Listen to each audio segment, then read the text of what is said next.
Hello बच्चों, let's read this question. The question says an object A is kept fixed at the point x is equal to 3 meter and y is equal to 1.25 meter on a plank P raised above the ground. At time t is equal to 0, the plank starts moving along the positive x direction with an acceleration of 1.5 meter per second square. At the same instant, a stone is projected from the origin with a velocity u as shown.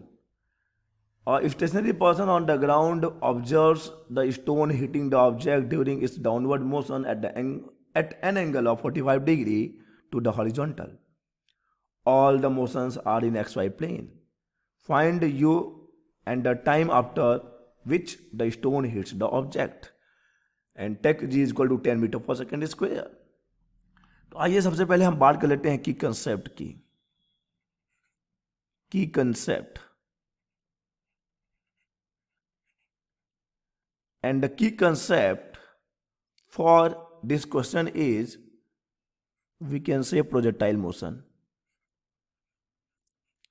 Projectile motion. आइए जान लेते हैं थोड़ा सा अपने concept के बारे में. प्रोजेक्टाइल मोशन के बारे में थोड़ा जान लेते हैं. तो ये हम एक्स एक्सिस की बात करेंगे और ये वाई एक्सिस. अब जब हम लोग क्या करते हैं, किसी ऑब्जेक्ट को किसी एंगल पे थ्रो करते हैं, ग्राउंड के साथ किसी एंगल पे थ्रो करते हैं with some initial velocity u, तो ये जो ऑब्जेक्ट है जिसको हम प्रोजेक्टाइल कहते हैं, ये जो है इस वर्टिकल प्लेन में मोशन करता हुआ वापस अर्थ पे आ गिरेगा एट सम अदर पॉइंट. ठीक है, और इसका पार्ट पैराबोलिक होता है, वी नो. तो देखो यहाँ पर u को आप रिजॉल्व कर सकते हो. यहाँ पे आप u को रिजॉल्व कर सकते हैं. ये हो जाएगा u cos थीटा और ये हो जाएगा u sin theta. Resolution of vectors. एक चीज़ और ध्यान देना है कि यहाँ पे जो एक्सेशन होगा वो ऑलवेज टूवर्ड्स डाउनवर्ड होगा, यानी प्लस जी लेंगे हम लोग. ठीक है, क्योंकि ये एक्चुअली में एक मोशन अंडर ग्रेविटी का एग्जांपल है, प्रोजेक्टाइल मोशन. अब देखिए यहाँ पर हॉरिजॉन्टल डायरेक्शन में देयर इज नो एक्सेलरेशन. तो अगर मैं बात करता हूँ कि ए वाई कितना है, तो बोलोगे ए वाई जी है, प्लस जी है डाउनवर्ड के लिए ना. अगर अपवर्ड के लिए लेंगे तो फिर माइनस जी लेना पड़ेगा, क्योंकि जब ऊपर फेंकेंगे, जब आप देखो यहाँ पे एक्चुअली में दो मोशन हो रहा है ना, एक वर्टिकली अपवर्ड और एक हॉरिजॉन्टल मोशन. तो वर्टिकली अपवर्ड के लिए माइनस जी लोगे और डाउनवर्ड के लिए प्लस जी लेंगे. ठीक है, तो ये हमको पता है कि डाउनवर्ड के लिए क्या लेते हैं, डाउनवर्ड के लिए प्लस जी लेते हैं. और हॉरिजॉन्टल डायरेक्शन में देयर इज नो एक्सेलरेशन. ये भी हमको बताना चाहिए कि हॉरिजॉन्टल डायरेक्शन में प्रोजेक्टाइल मोशन की बात करें तो ए एक्स की वैल्यू हम 0 लिख देंगे और ए वाई की वैल्यू तो आप जी लिख सकते हो, प्लस जी या माइनस जी. डिपेंड करता है कि आप डाउनवर्ड मोशन कंसिडर कर रहे हो कि अपवर्ड मोशन. तो चलिए ये है इस क्वेश्चन का कंसेप्ट. चलिए अब क्वेश्चन को सॉल्व करते हैं. देखो क्वेश्चन में क्या गिवन है. यहां पर एक ऑब्जेक्ट है जो कि अभी देखो कहां पर रखा हुआ है. इसका कोऑर्डिनेट है एक्स डायरेक्शन में 3 मीटर और वाई डायरेक्शन में है 1.25 metre on a plank P rest over the ground. अब टाइम t इक्वल टू 0 यहीं से स्टार्ट हो रहा है, यहीं से हम टाइम t इक्वल टू 0 बोल रहे हैं. अब ये प्लैंक जो है x के डायरेक्शन में चलना स्टार्ट कर देता है with the velocity 1.5 metre per second square. 1.5 metre per second square से चलना स्टार्ट कर देता है. और at some instant a stone. अब उसी समय हम अब किसी समय की बात कर रहे हैं. इस ओरिजिन से एक स्टोन को प्रोजेक्ट किया जाता है. ठीक है, विद इनिशियल वेलोसिटी u और एक स्टेशनरी ऑब्जर्वर, यानी कि ग्राउंड पर कोई ऑब्जर्वर है, कोई पर्सन है जो देख रहा है, इन सब हरकतों को देख रहा है. तो ऑब्जर्व करता है कि stone hit the object during its downward, यानी जब ये स्टोन ऐसे ऊपर से जाके नीचे आ रहा होगा तो ये इस ऑब्जेक्ट को क्या करता है, हिट करता है. और भी तब हिट करता है, ठीक है, जब डाउनवर्ड मोशन कितने एंगल पे है, at the angle of 45 degree है टू विद द हॉरिजॉन्टल. तो ये सब मोशन एक्स वाई प्लेन में हमको बताना है कि यू कितना है और कितने टाइम के बाद वो हिट करेगा, यानी किस वेलोसिटी से उस स्टोन को प्रोजेक्ट किया गया था और कितने टाइम के बाद वो उसको जो है हिट करेगा। चलिए आइए सीन को रिक्रिएट करना पड़ेगा, ठीक है। तो ये हमने पहले बना लिया वाई एक्सिस, ये हमने बना लिया x axis, this is x and this is y, this is x axis, this is y axis. अब आपने क्या किया, यू से प्रोजेक्ट कर दिया, ठीक है। पहले इस प्रोजेक्टाइल की बात करते हैं। अब जब आपने इसको यू से प्रोजेक्ट किया है, मान लो कि एंगल थीटा प्रोजेक्ट किया है, तो ये आपका जो ऑब्जेक्ट है कुछ ऐसा मोशन करता हुआ, ठीक है, ऐसे नीचे आना चाहेगा। अब वो आ नहीं पाएगा, अलग बात है, क्योंकि वो इस ऑब्जेक्ट को, किस ऑब्जेक्ट को, इस ऑब्जेक्ट को हिट कर देगा, ओके। तो हम हिटिंग पॉइंट कहीं लेंगे, हम लेंगे कहीं ना कहीं तो लेंगे ही, ओके। तो चलिए पहले तो बात करें, इस u के दो कंपोनेंट मिल जाएंगे, एक मिल जाएगा u cos थीटा जो कि हॉरिजॉन्टल कंपोनेंट है वेलोसिटी का, और एक आ जाएगा u sin थीटा, ओके। तो अब चलिए हम बात कर लेते हैं vertical motion of the stone की। For vertical motion of the stone,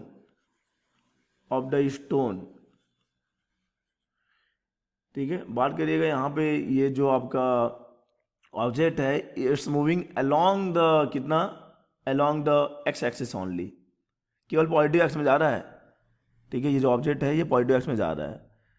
तो जब, चलो इस ऑब्जेक्ट को अब बना भी लेते हैं, ठीक है, इसको हम बना भी लेंगे। इधर कहीं मान लो कि हीट हो रहा है, ये इसको हिट कर रहा मान लीजिए।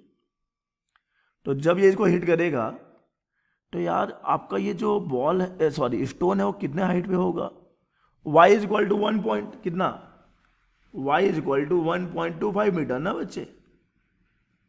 जब इस ऑब्जेक्ट का कोऑर्डिनेट है, देख लीजिए, जब इसका ऑब्जेक्ट का कोऑर्डिनेट है 1.25 मीटर y और x 3 मीटर, तो ये तो x के डायरेक्शन में आगे जा रहा था, तो y तो चेंज नहीं हुआ ना। तो जब स्टोन ने इसको हिट किया होगा तो इसका y कोऑर्डिनेट कितना होगा, 1.25 मीटर होगा, यानी कि हमारा जो स्टोन है ग्राउंड से कितने हाइट पे होगा, 1.25 मीटर के हाइट पे होगा। तो लगा देते हैं y is equal to u by t plus 1/2 a y t का स्क्वायर। y मालूम है हमको 1.25, क्वेश्चन में y के अकॉर्डिंग हमको y मिल गया, और यू वाई हो जाएगा u sin थीटा, और ये हो जाएगा टाइम, ठीक है, ये ऐसा ले लेते हैं टाइम, और ये आ गया -1/2 जी टी स्क्वायर। माइनस क्यों लिखा है, क्योंकि भाई हमने स्टोन अपवर्ड मोशन की बात कर रहे हैं ना, हम अपवर्ड के लिए माइनस जी लिखेंगे। तो यहाँ से थोड़ा सा सिंप्लीफाई करते हैं, तो हमको सिंप्लीफाई करने में मिल जाएगा u sin थीटा, और जिसमें t का इंटू भी है, यह आ जाएगा 1.25 प्लस 5t स्क्वायर। हमने g का वैल्यू 10 रख दिया, इसको हम बोल रहे हैं इक्वेशन नंबर 1। अब थोड़ा सा क्वेश्चन से कुछ डेटा और हमारे पास है, ठीक है। x कितना था बच्चे, x is equal to 3 metre था, बिल्कुल।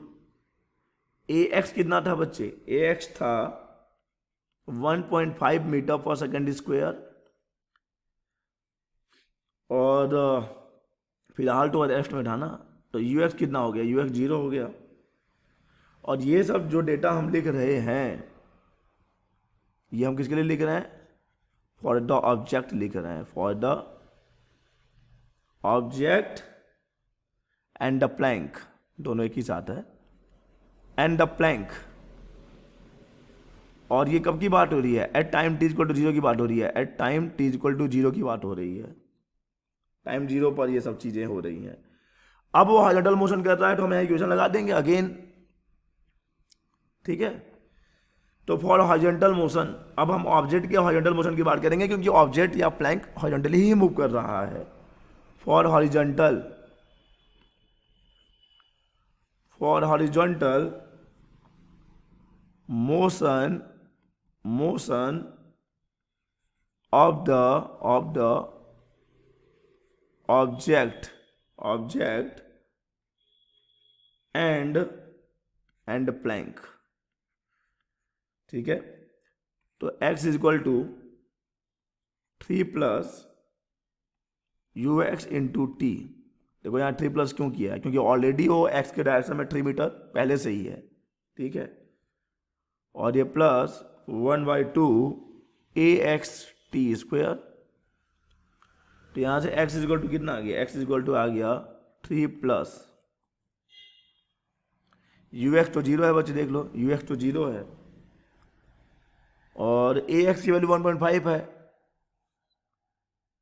तो 1.5 और साथ में डिवाइडेड भी है, तो इसको सॉल्व करने पे या सिंप्लीफाई करने पे हमको मिलेगा 0.75 टी का स्क्वायर। ये हो गया। ठीक है, ओके। तो अब देखिए, यानी कि जो ऑब्जेक्ट है वो एक्स के डायरेक्शन में कितना आगे निकल चुका है, इतना आगे निकल चुका है, तब वो जाके हिट हुआ है किससे, स्टोन से। तो क्या यही हमारा जो वो स्टोन है उसके लिए क्या ये एक्स कोऑर्डिनेट हो जाएगा? बिल्कुल हो जाना चाहिए। यानी मैं बात कर रहा हूँ कि स्टोन के लिए, देखो आपने बात कर लिया कि उसका वाई कोऑर्डिनेट तो 1.25 मीटर है, एक्स कोऑर्डिनेट कितना होगा, यहाँ से ये डिस्टेंस कितना हो जाएगा भाई, जितना ये आगे जा चुका है। कितना आगे जा चुका है ये जा चुका है जो हमें यहाँ निकाले हैं, यहाँ पे देखो इतना आगे जा चुका है। तो अब अगर हम कंसिडर करते हैं स्टोन के लिए, फॉर स्टोन यानी कि पत्थर की बात करते हैं, for stone u cos theta into time is equal to कितना आ गया, 3 प्लस 0.75 टी का स्क्वायर। इसको हम इक्वेशन नंबर 2 दे रहे हैं। अब ये you cos theta into T क्यों किया, देखो जैसा कि हमने अपने की कॉन्सेप्ट में भी समझा है कि जब हम प्रोजेक्टाइल मोशन की बात करते हैं तो एक्स के डायरेक्शन में कोई एक्सेलेरेशन नहीं होता है, यानी एक्स का मोशन कैसा है कि यूनिफॉर्म मोशन है। एक्स के डायरेक्शन में जो मोशन हो यूनिफॉर्म मोशन होगा, तो उसके लिए जो आपका डिस्टेंस होता है वो सिंपली स्पीड इनटू टाइम हो जाता है। Okay, speed into time. अब एक बहुत बड़ा बात जो हमको समझना चाहिए, ठीक है, देखिए यहां पे देखिए, ये जब नीचे आ रहा होगा स्टोन, ठीक है, तब वो कोलाइड हो रहा है, टकरा रहा है या स्ट्राइक कर रहा है, और क्वेश्चन में बकायदा एंगल किया कि कितने एंगल पे, ठीक, यहाँ पे 45 डिग्री एंगल गिवन है, देख लो आप ध्यान से। Downward motion at the angle of theta two the horizontal, यानी जब वो उसे स्ट्राइक करता है, हिट करता है स्टोन उस प्लैंक ऑब्जेक्ट को, तो कितना एंगल है उस समय, ये एंगल जो है 45 डिग्री है, 45 degree, this angle is 45 degree according to सवाल, ये मैं नहीं कह रहा, अकॉर्डिंग टू क्वेश्चन। ठीक है, तो यहां पे देखो हॉरिजॉन्टल कंपोनेंट तो चेंज हुआ नहीं होगा, यूएक्स कितना होगा, यूएक्स तो अभी भी यू कॉस थीटा ही होगा, ये स्टोन की बात हो रही है। तो यहां पर देखिए आप, horizontal component of the velocity of the stone, horizontal component of velocity of stone, ये किसके इक्वल हो जाएगा, वर्टिकल डाउनवर्ड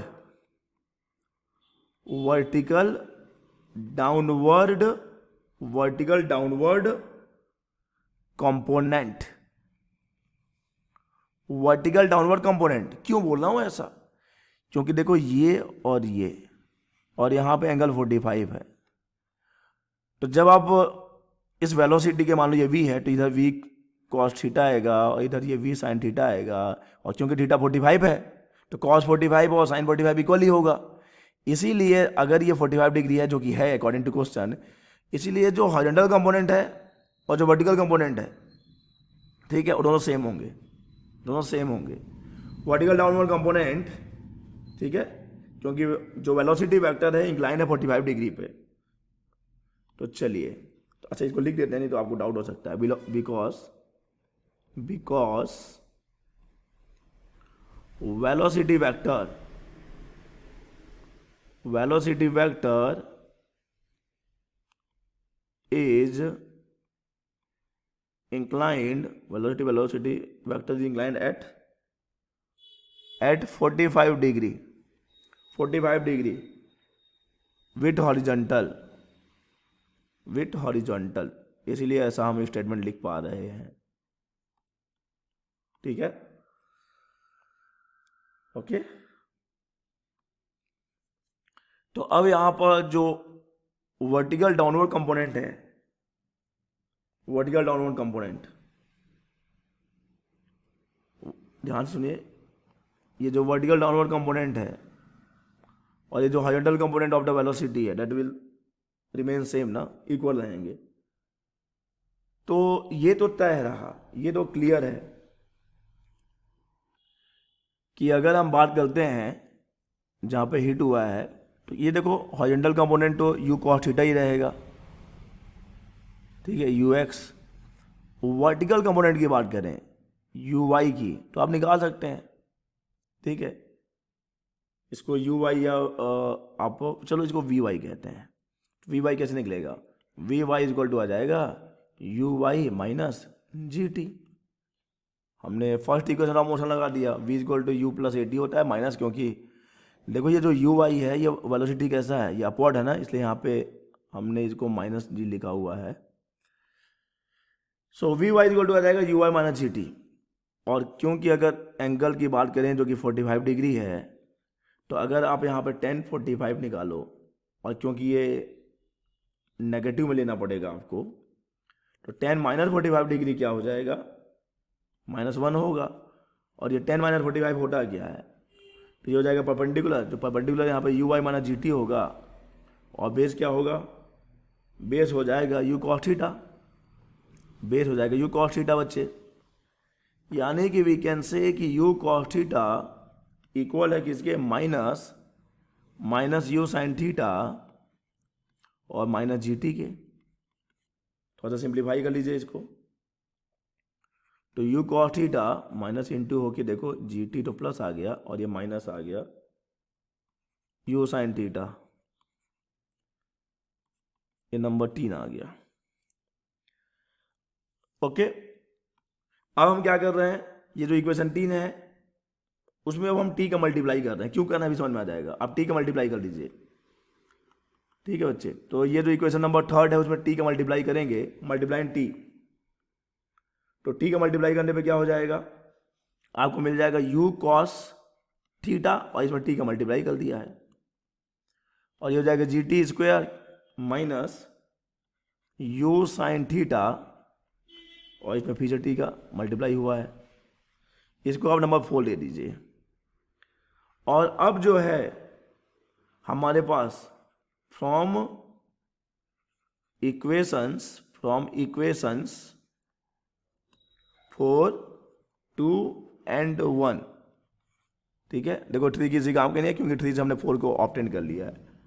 वी गेट, अगर आप चाल 2 और 1 को सॉल्व करोगे, अगर आप इक्वेशन 4, इक्वेशन 2 और इक्वेशन 1 को सॉल्व करोगे, तो देखो आपको क्या मिलेगा, आपको मिल जाएगा 4.25 t square minus 4.25, that will be equal to 0, ठीक है। देख लो ये है 4 और ये है नंबर 2, u cos थीटा ये भी है, ठीक है ना। तो आप क्या करोगे, पहले इस u cos थीटा t को, जो कि इसके इक्वल है, और ये भी u cos थीटा t है, तो इसको क्या करेंगे आप, इसके इक्वल कर दोगे, ठीक है, ठीक तो है। और उसके बाद यहाँ पे देखो, यहाँ से एक चीज़ और मिल जाएगा आपको, this where is equation number 1, this is equation number 1। यहाँ से u sin थीटा t की वैल्यू भी मिल जाएगी, यहाँ से u sin थीटा t की वैल्यू भी मिल जाएगी। तो u sin थीटा t की वैल्यू रख दोगे, u cos थीटा t की वैल्यू रख दोगे, सब t के फॉर्म में आ जाएगा। उसको सॉल्व करने पे हमको मिलेगा ये इक्वेशन, और यहाँ से जब हम सॉल्व करेंगे हमको t मिल रहा होगा 1 सेकेंड, हमको टी मिल गया 1 सेकेंड, ठीक है। अब आप टी को रख दीजिए इक्वेशन 1 में और इक्वेशन 2 में, ठीक है। Substituting t is equal to 1 second in equation 1 and equation 2, substituting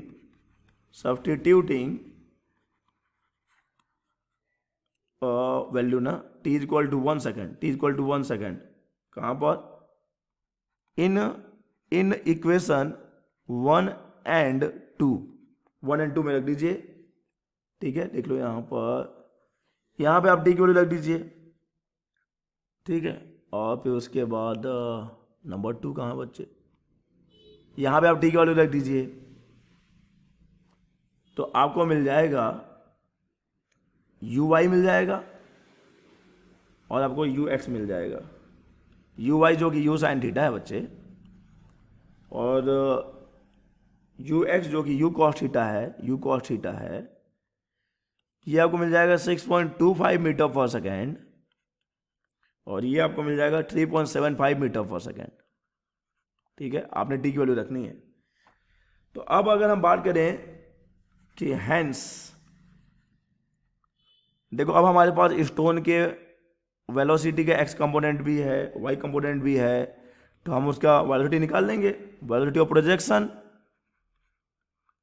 projection of stone कितना हो जाएगा बच्चे, vector u is equal to हो जाएगा, ठीक है, 3.75 i cap plus 6.25 j cap, और ये है मीटर पर सेकंड में। तो ऑप्शन कौन सा मैच करेगा देख लेते हैं, ठीक है। ऑप्शन तो गिवन नहीं, हमको तो बस कैलकुलेट ही करना था, ठीक है। तो ये आंसर है बच्चे, देख लीजिए। आपको दो चीज़ें निकालनी थी कि कितने टाइम के बाद हिट करेगा, तो 1 सेकेंड के बाद हिट करेगा, और दूसरा जो है, ठीक है, दूसरा जो है कि what will be the velocity. तो वेलोसिटी कितना है बच्चे, वेलोसिटी है u, ये वेलोसिटी है और यहाँ पे टाइम है, तो ये हमारा आंसर हो जाएगा। t is equal to 1 second और this is the velocity of the stone.